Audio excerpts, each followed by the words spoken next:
are appropriate for Mr. Brown. Moving on to Mr. Shomo.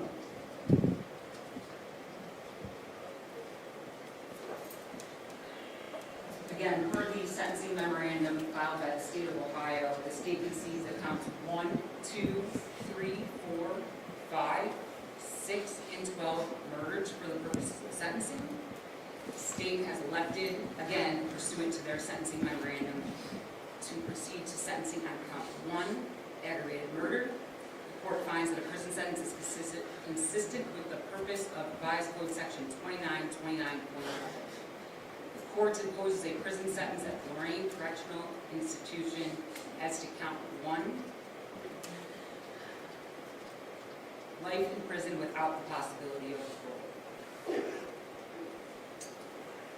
Mr. Shomo was found not guilty of the gun specifications as it relates to count 1. Further, the state concedes again in their sentencing memorandum that counts 7, 9, and 18 emerge for the purposes of sentencing. The state has elected to proceed on count 9, which is also stated here in court by Mr. Filiatro. The court finds that prison is consistent with the purpose of Ohio Revised Code Section 2929.11. The court imposes a prison sentence at the Lorraine Correctional Institution as to count 9 for a period of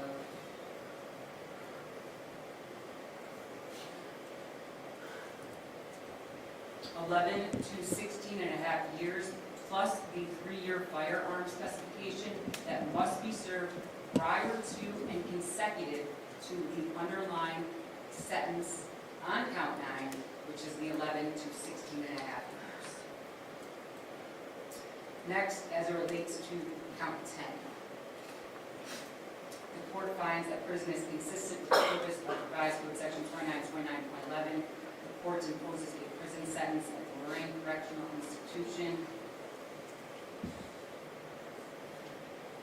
of 11 years. As it relates to the 3-year firearm specification in count 10, that 3-year firearm specification will run concurrently to the firearm specification in count 11. Moving on to count 11, the court finds that a prison sentence is consistent with the purpose of, again, Ohio Revised Code Section 2929.11. The court imposes a prison sentence at the Lorraine Correctional Institution of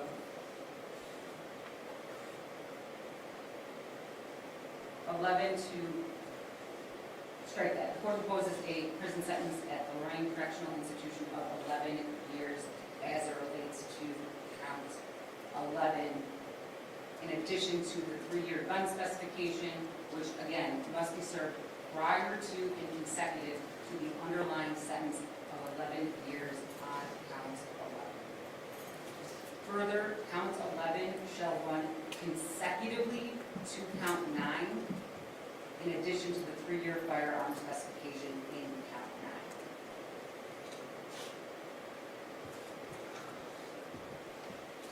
The court again finds that consecutive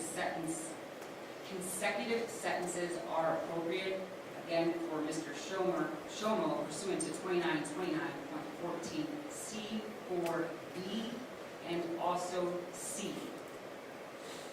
Again, the reasons this court has indicated as it relates to 2929.14 C4B apply to Mr. Shomo. I can't emphasize enough the torture that Ms. Pointer experienced by these individuals in addition to others. So those same findings apply as it relates to Mr. Shomo pursuant to 2929.14 C4B. As it relates to 2929.14 C4C, the court also finds that consecutive sentences are necessary as the offender, Mr. Shomo, has a prior conviction of 11 to 16 and a half years plus these.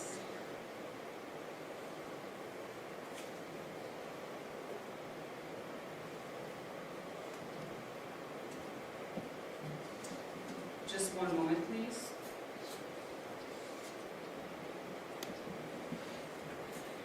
Moving on to count 20, Mr. Shomo.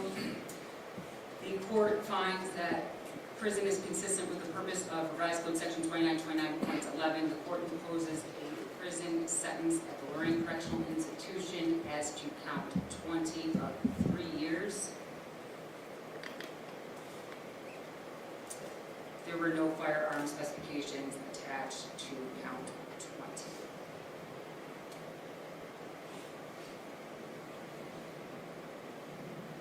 For a period of